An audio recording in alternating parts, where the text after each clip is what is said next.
Hey, what's going on everyone? Welcome back to another episode of Star Wars Coffee, where in today's episode, we will be going over the latest episode of The Mandalorian, Chapter 4, Sanctuary. We will discuss where this episode ranks in comparison to this season's previous episodes. In addition, we will peruse the highlights from this episode and examine what made it a superb addition to the show's lineup.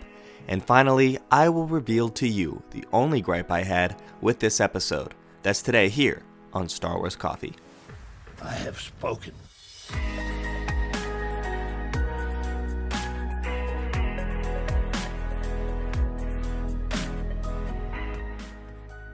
Hello there to all of the returning subscribers, but if you're new to the channel and you're just finding me for the first time, be sure to hit that subscribe button, hit that like button on this video and any other video from the channel that you check out, and be sure to hit that notification bell so that the bell is completely filled in, as this is the way you will never miss a new video the second it goes live. Do it. Before we venture on into this episode, let's throw out a spoiler warning for anybody who hasn't seen Chapter 4 of The Mandalorian, as there will be spoilers from that episode in this video. With that being said, let's get into where this episode ranks in comparison to the season's previous episodes. So, I will admit to you right off the bat, this is now my second favorite episode of the season out of the 4 that we've gotten thus far. First is still Chapter 3, followed by Chapter 4, then Episode 2, Chapter 2, and then finally the pilot. I just love the pacing. The pacing continues to get better throughout each episode, making the relationships among the characters and using the time much better to really show the character development and relationship between the Mandalorian and Baby Yoda. Quite excellent. The pilot, the reason it is at the bottom for me is simply because that's just how the pilots are. They introduce the characters, they introduce the universe, and I like character development. And we got a good amount of that in this episode in Chapter 4, Sanctuary. We also saw our first look at Cara Dune, live action on screen. What an excellent addition to the show Cara Dune was. Fantastic character, excellent backstory that they gave us, and I just wish we had been introduced to this character sooner. All of the promo had made me think that these characters were going to be more regular, yet we've only seen them in certain episodes, and I just wish that it was much more of a crew aspect rather than the Mandalorian going solo.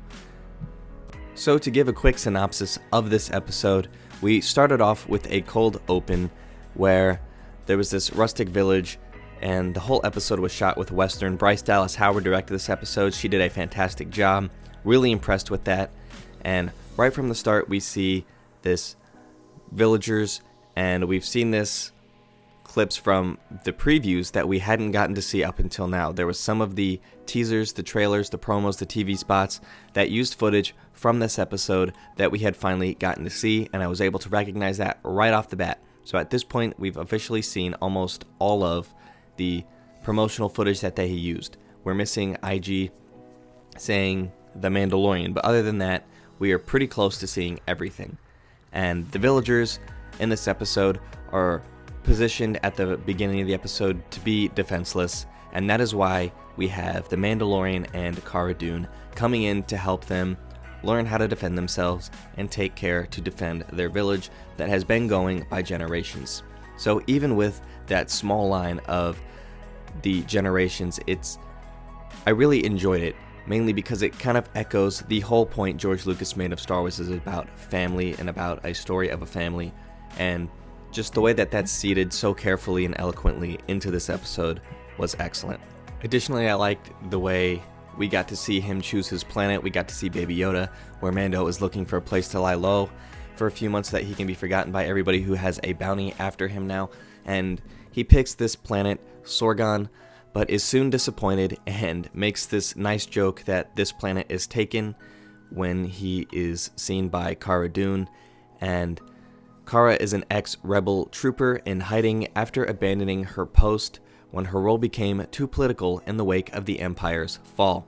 So excellent backstory for that character. We didn't get to dive into it much. Hopefully she returns in a later episode and that we can continue to explore her backstory, because that sounds like it could be a whole series on its own, and I would be very much in favor of that. Anybody from Lucasfilm, Disney Plus, if you're listening, let's make that happen.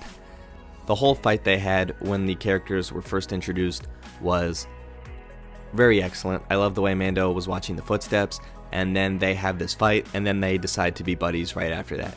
So that was just one of the very charming aspects of this episode that I really, really enjoyed, and I could easily rewatch this episode without getting tired of it anytime soon.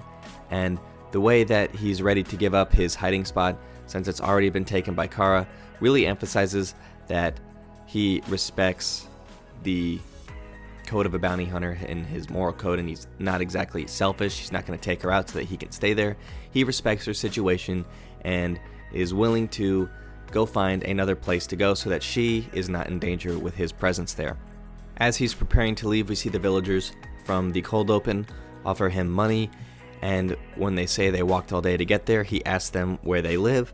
They tell him that they're very remote, and he is willing to do that because it's much more secure than the location he is now. Knowing that the planet is so big, he expects this to be a fine arrangement without putting Cara Dune's life at stake as well. Of course, there is more development between the Mandalorian and Baby Yoda in this episode in a different way than it has been in previous episodes. This time, it's much more of a pull apart to becoming closer together aspect, where the Mandalorian realizes that Baby Yoda is thriving in this environment, in this remote area, in this small village, where he knows that this is a much better arrangement for him long term than continuing to be on the run with him. And the way that they continue to develop that is very blunt in the way Mando phrases it. He's going to leave him here. He has about 4 sentences that describe that whole thought process, but you can tell based on the body language. Again, Pedro Pascal, fantastic at doing this, is able to just really make that very clear that the character clearly doesn't want to do this but knows that it is the right thing to do. And then following this, we have this great action sequence where everybody's learning. Cara and the Mandalorian take the villagers to fight. They take out the bandits. They ask them who knows how to shoot. They train them. And then we see this AT-ST, really well directed. This whole sequence was extremely well directed. And having the main actions of this episode where they have to, Cara goes and does all of this heroics where she's diving in to the little ponds to try and get the AT-ST to take a step forward so that it can finally be destructed. And then as I'm watching it, I see the Mandalorian take out, and he goes and does a Luke Skywalker type of aspect, where he goes and throws it in, and then they destroy the AT-ST that way. Very excellent, very good echoing to the original trilogy here, considering this takes place 6 years after the events of the original trilogy. Very excellent to see, very good echoing, very good tip of the cap to the original trilogy, specifically in Empire. And as soon as I thought everything was going to be excellent and that we were going to have a happy wrap up, we see a bounty hunter come in with his fob, and Cara dispatches the mercenary before he can do any damage to Baby Yoda, as he was going to take him out. And the way Bryce Dallas Howard directed that sequence as well was excellent. It really made you think maybe Baby Yoda got hit, or maybe he used the Force to stop the bullet from hitting him. And then we see Cara had him taken out. It was excellent. So in the end of this episode, we end exactly where we started, with the Mandalorian and Cara Dune continuing to go their own way, but we did get that slight happy resolution, if there was one, to the fact that we're going to continue to get more Baby Yoda, as he wasn't left on this planet. Because the last thing we need in this episode, and I'm sure that Disney is thinking with the amount of attention that Baby Yoda is getting from Star Wars fans and non-Star Wars fans alike, that they have to keep this character in this show to continue to get the hype, to continue to get the attention that this show really deserves, quite frankly. It's a fantastic show, and I highly recommend that everybody watches it. You tell all your friends about it. So finally, let's examine the only gripe I had with this episode, and I guess you could say the last 4 episodes in general. And that is the simple fact that all of these supporting characters are excellent. They're all excellent in their own way, and The thing I don't like about it is how they're few and far between, in the sense that the Mandalorian and Baby Yoda are staples in the show, yet Cara Dune, we have just now been introduced to her in episode 4. I wish there was more of that. IG we had in the first episode, and the Ugnaught we had, can't figure out how to pronounce his name correctly, so I have spoken. Very excellent character. Really wish he would have joined the crew the Mandalorian offered. I had initially thought that he was going to offer the same thing to Cara Dune. He had not, and that was my biggest gripe with this episode, hoping that she would become a member of the crew, as it would be nice to see the Mandalorian interact with some characters who aren't puppets or wearing masks on a regular basis, considering the Mandalorian, mask, Baby Yoda, puppet. It would have been nice to have some more human interactions in these episodes, and to continue the character development between the Mandalorian and other characters. But with my concession to that, I understand the development between the Mandalorian and the Guild to his mental progression of being able to develop a relationship, in the sense that his backstory as a foundling was so important to him, and he's really trying to protect Baby Yoda from suffering the same type of thing that he had to. So the heroics in his thinking don't play out to the same way that I wish we could have a good compromise to see them both on screen and intertwined to work to continue to further the plot in that sense.